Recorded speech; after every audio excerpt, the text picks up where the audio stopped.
ഇറാന്റെ പരമോന്നത നേതാവായ അയത്തുള്ള അലി ഖമനൈ കൊല്ലപ്പെട്ടു. പക്ഷേ ഇന്ത്യ ഉൾപ്പെടെയുള്ള രാജ്യങ്ങളിൽ ഈ ഖമനയുടെ രക്തസാക്ഷിത്വം എന്ന രീതിയിലാണ് വലിയ തോതിലൊരു ആഘോഷം സംഘടിപ്പിക്കുക. എന്ന് പറഞ്ഞാൽ എന്തോ ഒരു വലിയ പാതകം അമേരിക്ക ചെയ്തു നാം. ഇപ്പോൾ ഇറാന്റെ ഭാഗത്ത് ശരിയുണ്ടോ തെറ്റുണ്ടോ എന്നുള്ളതൊക്കെ പിന്നീട് ചർച്ച ചെയ്യേണ്ട ഒരു വിഷയം. ഇത് അമേരിക്കയും ഇറാനും തമ്മിലുള്ള പ്രശ്നമാണ്. ഇതിനിടയിലാണ് ഇന്ത്യൻ പ്രധാനമന്ത്രി നരേന്ദ്രമോദി ഇസ്രയേൽ സന്ദർശിക്കാൻ പോകുന്നു. നെതന്യാഹുവുമായിട്ട് കൂടിക്കാഴ്ച നടത്തുന്നു. വലിയ രീതിയിലുള്ള ചർച്ചകളൊക്കെ നടത്തിയപ്പം ഹമാസിനെ അവിടെ പരസ്യമായിട്ട് തള്ളിപ്പറയുകയും ചെയ്തു. ഇവിടെ പ്രധാനമന്ത്രി തിരിച്ചെത്തി 2 ദിവസത്തിനുള്ളിൽ ഇവിടെ ആക്രമണം നടന്നു. ചുരുക്കം പറഞ്ഞാൽ കേരളത്തിൽ ഇടതു പാർട്ടികളടക്കം ഈ യുദ്ധം നിർത്തണം എന്നൊക്കെ പറഞ്ഞിട്ട് വലിയ പ്രകടനങ്ങളൊക്കെ പല ഭാഗത്തും സംഘടിപ്പിക്കുന്നുണ്ടെങ്കിലും നെതന്യാഹുവിൻ്റെ പക്ഷം അല്ല എന്ന് പറഞ്ഞാൽ ഇറാനോടൊപ്പം നിൽക്കുന്നു എന്നാണ്. ശരിക്കും പറഞ്ഞാൽ ഇന്ത്യയുടെ നിലപാട് ഈ യുദ്ധവുമായി ബന്ധപ്പെട്ട് എങ്ങനെയാണ്? ഇന്ത്യയുടെ നിലപാട് വളരെ സേഫായ നിലപാടാണ്. ഇതുപോലെയുള്ള യുദ്ധങ്ങളിൽ ന്യായാന്യായങ്ങളൊന്നും ആരും നോക്കാറില്ല. അവനവൻ്റെ താല്പര്യങ്ങൾ സംരക്ഷിക്കുക. ഇന്ത്യയുടെ താല്പര്യം സംരക്ഷിക്കുന്നു. UAE നമുക്ക് പ്രിയപ്പെട്ട ഒരു രാജ്യമാണ്. സൗദി നമ്മുടെ സുഹൃത്ത് രാജ്യമാണ്. ഗൾഫ് രാജ്യങ്ങളെല്ലാം തന്നെ നമ്മുടെ ലക്ഷക്കണക്കിന് ആൾക്കാർ അവിടെ ജോലി ചെയ്യുന്നുണ്ട്, താമസിക്കുന്നുണ്ട്, കുട്ടികളടക്കം. അവിടെ സ്കൂളുണ്ട്, കേരളത്തിൻ്റെ പരീക്ഷയുണ്ട്, CBSE പരീക്ഷ നടക്കുന്നുണ്ട് അവിടെ. അതൊക്കെ ഇപ്പോൾ മാറ്റി വെച്ചിട്ടൊക്കെയാണ്. അപ്പോൾ അത്രയധികം പീപ്പിൾ ടു പീപ്പിൾ കോണ്ടാക്റ്റ് നമുക്ക് ഗൾഫ് കൺട്രീസുമായിട്ടുണ്ട്. അവരെ ആക്രമിക്കുന്ന ഇറാൻ്റെ ഒപ്പം നമ്മൾ നിൽക്കണം എന്ന് പറയുന്നത് എന്ത് ന്യായമാണ്? അങ്ങനെ ചെയ്താൽ എത്ര വലിയ മണ്ടത്തരമായിരിക്കും. പക്ഷേ കോൺഗ്രസും CPM-ഉം അത് ആഗ്രഹിക്കുന്നു. കോൺഗ്രസ് സോണിയാഗാന്ധി ഇന്ന് ഇന്ത്യൻ എക്സ്പ്രസ്സിൽ ലേഖനം എഴുതിയിട്ടുണ്ട്. ഇവിടുത്തെ ഇന്ത്യൻ എക്സ്പ്രസ്സിലല്ല, വടക്കൻ ഇന്ത്യൻ എക്സ്പ്രസ്സിൽ. ഇത് ന്യൂ ഇന്ത്യൻ എക്സ്പ്രസ്സും മറ്റേത് ഇന്ത്യൻ എക്സ്പ്രസ്സുമാണ്. ഇന്ത്യൻ എക്സ്പ്രസ്സിൻ്റെ എഡിറ്റ് പേജിൽ സോണിയാഗാന്ധി ലേഖനം എഴുതിയിരിക്കുന്നു, ഇന്ത്യ ഇറാനെ പിന്തുണയ്ക്കണം. ഇന്ത്യ ഖമനൈ കൊല്ലപ്പെട്ടിട്ട് പ്രതിഷേധം പോലും രേഖപ്പെടുത്തിയില്ല, ഒരക്ഷരം വേണ്ടിയില്ല. സൈലൻസ് എന്ന് പറഞ്ഞു കഴിഞ്ഞാൽ നിങ്ങൾ അമേരിക്കയുടെയും ഇസ്രായേലിൻ്റെയും കൂടെ നിൽക്കുന്നു എന്നാണ് അർത്ഥം. അത് ഭാരതത്തിൻ്റെ പാരമ്പര്യത്തിന് യോജിച്ചതല്ല. ശരിയാണ്, കോൺഗ്രസിൻ്റെ പാരമ്പര്യം എപ്പോഴും ഇസ്ലാമിക ശക്തികളോടൊപ്പം നിൽക്കുക. ഇന്നത്തെ സോണിയാഗാന്ധിയുടെ ഈ ലേഖനം അവരെഴുതിയതായിരിക്കില്ല, എഴുതിക്കും, എന്നിട്ട് അവരൊപ്പിട്ട് കൊടുക്കുകയാണ്. എന്ത് വാങ്ങിക്കോട്ടെ, കോൺഗ്രസിൻ്റെ നിലപാടാണ്.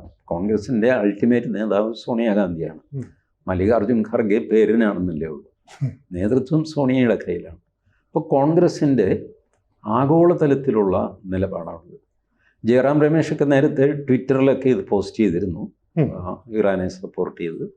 ഇന്ന് സോണിയാഗാന്ധി രംഗത്ത് വന്നിരിക്കുന്നു. നമ്പർ 2, CPM-ൻ്റെ നിലപാട് നോക്കുക. CPM തെരുവിൽ പ്രകടനം നടത്തുന്നു. കാസർഗോഡ് മുതൽ തിരുവനന്തപുരം വരെ പല സ്ഥലത്ത് ചെറുതും വലുതുമായ പ്രകടനങ്ങൾ MV ഗോവിന്ദൻ നേരിട്ട് നയിക്കുന്നു. ഇസ്രായേലിനും അമേരിക്കയ്ക്കുമെതിരെ. ഇസ്രായേലിനും അമേരിക്കയ്ക്കുമെതിരെ എന്ന് പറഞ്ഞാൽ ഇപ്പോഴത്തെ അവസ്ഥയിൽ ഗൾഫ് നാടുകൾക്കെതിരെ ആണല്ലോ. അതെ. അപ്പോൾ ഗൾഫിലുള്ള, അതേസമയം പിണറായി വിജയൻ പറയുന്നു പ്രവാസികൾക്കൊപ്പം. അങ്ങനെ ശരിയാകും?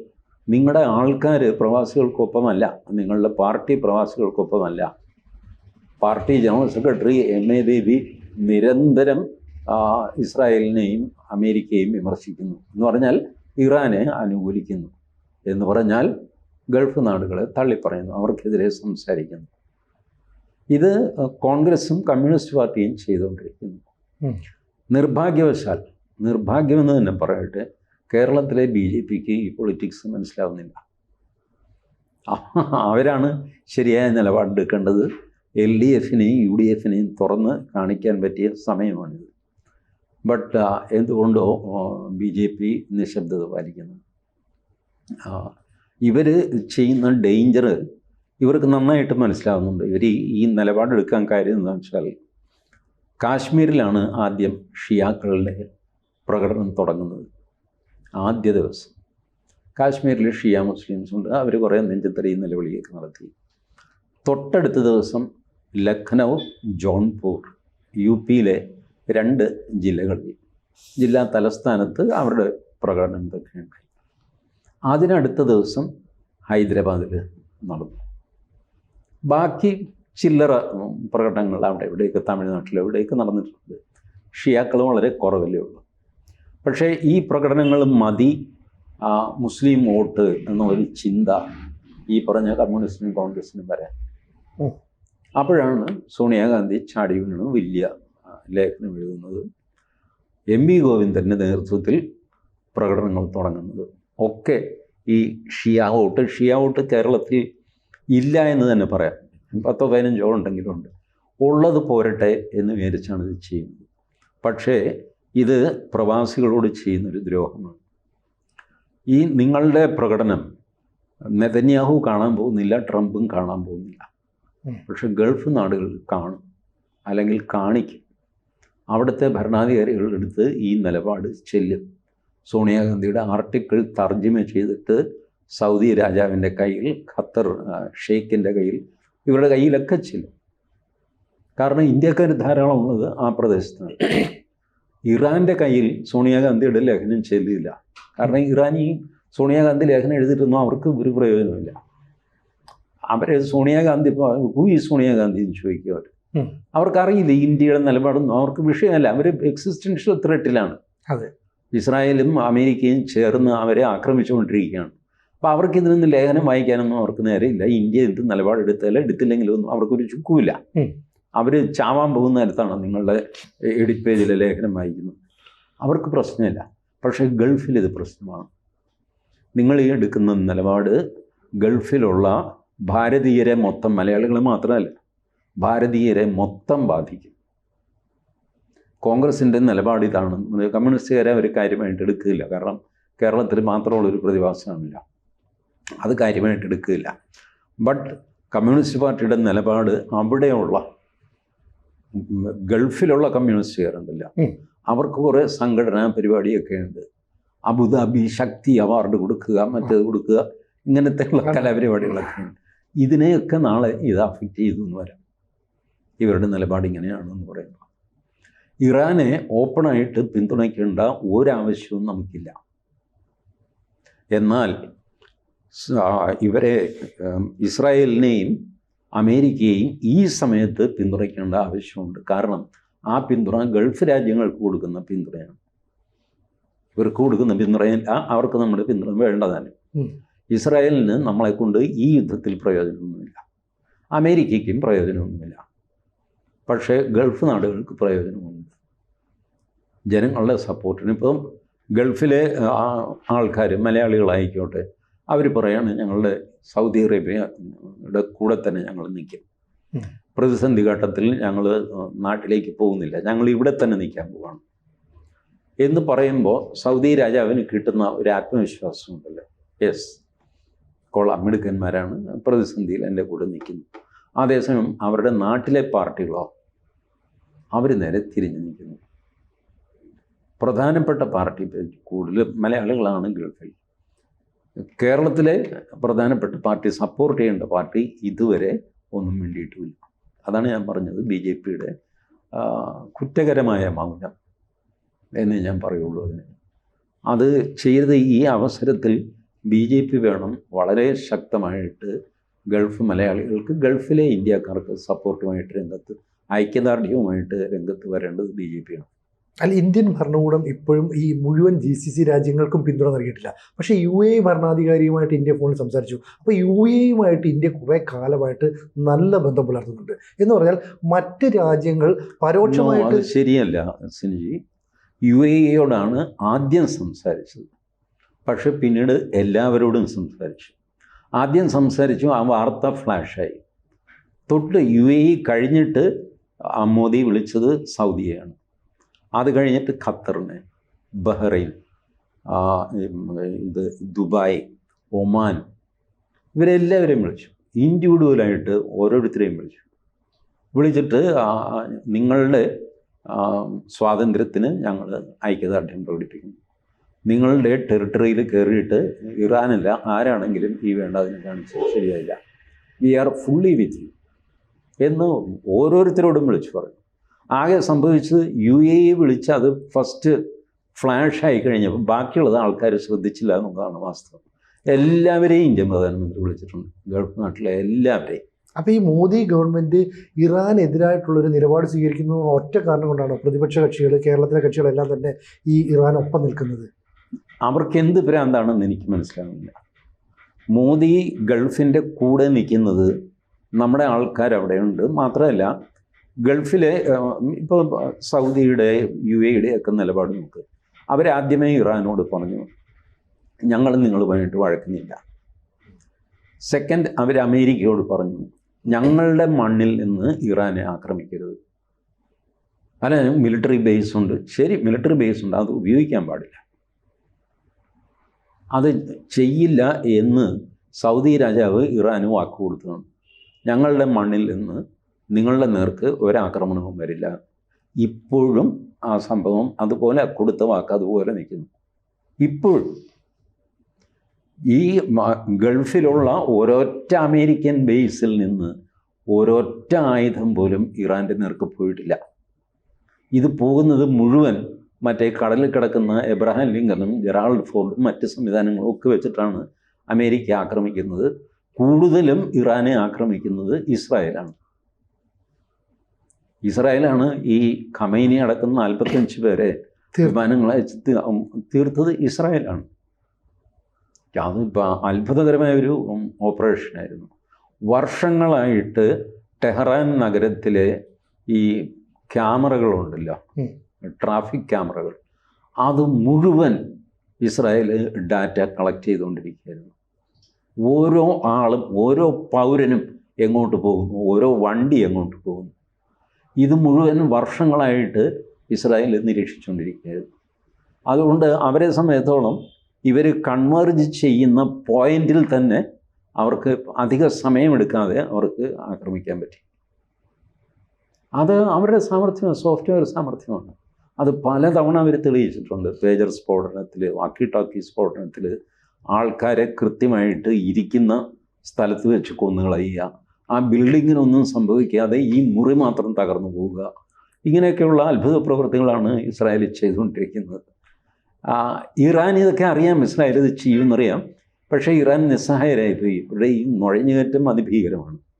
മഡ്യൂറോയെ പൊക്കിക്കൊണ്ടുപോയില്ലേ? അതെ, മഡ്യൂറോയെ പൊക്കിക്കൊണ്ടുപോകുമ്പോൾ അവരുടെ നഗരം എന്താ, അത് സൈപ്രസ് സംതിങ് അല്ലേ? സൈപ്രസ് അല്ല, വേറൊരു പേരാണത്, അതുപോലെയുള്ളൊരു പേര് ഇപ്പോൾ അത് വായിൽ വരുന്നില്ല. അപ്പോൾ ഈ ആ നഗരം ഇരുട്ടിലായി. എങ്ങനെ ഇരുട്ടിലായി? KSEBക്കാരൻ വന്നിട്ട് ഫ്യൂസ് ഊരിയതൊന്നുമല്ല. സോഫ്റ്റ്വെയറിലൂടെ അവരുടെ ലോഡ് ഡെസ്പാച്ച് സെൻറ്ററിലേക്ക് കടന്നു കയറിയിട്ട് അങ്ങോട്ടുള്ള കറണ്ട് അങ്ങ് കട്ട് ചെയ്യും. നെറ്റ്വർക്ക് സംവിധാനം തകരാറിലായി, കംപ്ലീറ്റ് തകരാറിലാക്കി. അങ്ങനെയാണ് അമേരിക്ക അത് ചെയ്തത്. ഇപ്പോൾ നടക്കുന്നത് മുഴുവൻ സൈബർ യുദ്ധമാണ്. അല്ല, ഇപ്പോൾ ഈ പറയുന്ന ഇറാനിൽ ഈ ഇവരെ തീർത്തതിന് തൊട്ട് മുമ്പ് അവിടുത്തെ ഇൻ്റർനെറ്റ് സംവിധാനങ്ങൾ മുഴുവൻ ആദ്യമേ കട്ട് ചെയ്തിരുന്നു. അപ്പോൾ കൃത്യമായിട്ട് അവരുടെ മൊസാദ് ഇത്തരം ടെക്നോളജി ഉപയോഗിക്കുമെന്ന് എന്തുകൊണ്ട് ഇറാന് മുൻകൂട്ടി കാണാൻ പറ്റുന്നില്ല? അല്ല, മുൻകൂട്ടി കണ്ടാലും അവർക്ക് ഇത് ആലോചിക്കാനൊന്നും സമയം കിട്ടില്ല. ഞാൻ കഴിഞ്ഞ ദിവസവും സിനിജിയോട് പറഞ്ഞില്ലേ, ഇങ്ങനൊരു മണ്ടത്തരം ഖമനൈ ചെയ്യരുതായിരുന്നു. തനിക്കൊപ്പവും തൻ്റെ കീഴിലുള്ള 45 പേരെ ഒരു പ്രത്യേക സ്ഥലത്ത് വിളിച്ചു കൂട്ടുക, അതും തൻ്റെ കൊട്ടാരത്തിൽ, തൻ്റെ കോമ്പൗണ്ടിൽ. അത് വലിയ മണ്ടത്തരമാണ്. ഇവരെല്ലാം മോണിറ്റർ ചെയ്യപ്പെടുന്നു എന്ന് ഖമനൈക്ക് അറിയാം. ഇറാൻ, എനിക്ക് തോന്നുന്നത് അവർക്ക് പറ്റിയതെന്താണെന്ന് വെച്ചാൽ ഇൻ്റർനെറ്റ് കട്ട് ചെയ്തല്ലോ, അതോടെ അവരുടെ ഡാറ്റ പുറത്ത് പോകില്ല എന്ന് അവർ വിചാരിച്ചു. അമിതാത്മവിശ്വാസം. ഇൻ്റർനെറ്റ് വേണ്ട ഇവർക്ക് ഡാറ്റ കളക്ട് ചെയ്യാൻ. അതാണ് ഇവർ കൊമേർഷ്യൽ എയർക്രാഫ്റ്റിൽ നിന്ന് ഡാറ്റ കളക്ട് ചെയ്യും. സാറ്റലൈറ്റ് ഇമേജ്, സാറ്റലൈറ്റുകൾ, കൊമേർഷ്യൽ സാറ്റലൈറ്റ്, കാലാവസ്ഥ പ്രവചിക്കുന്ന സാറ്റലൈറ്റ്, അത് ഇതൊക്കെ ഉണ്ടല്ലോ, അതിൽ നിന്നെല്ലാമുള്ള ഡാറ്റ വെച്ചിട്ട് ഇവർ പാറ്റേൺ തയ്യാറാക്കും.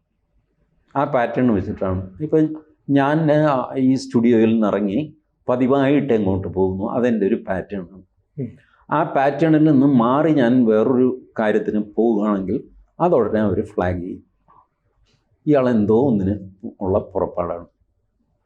അപ്പോൾ ഈ പട്ടാള മേധാവികൾ 45 പേര് അവരുടെ സാധാരണ റൂട്ടിൽ നിന്ന് വിട്ട് അവരുടെ കാറ് വേറൊരു ടേൺ എടുത്തപ്പോൾ ഇസ്രായേലിന് മനസ്സിലായി, yes, something is going to happen.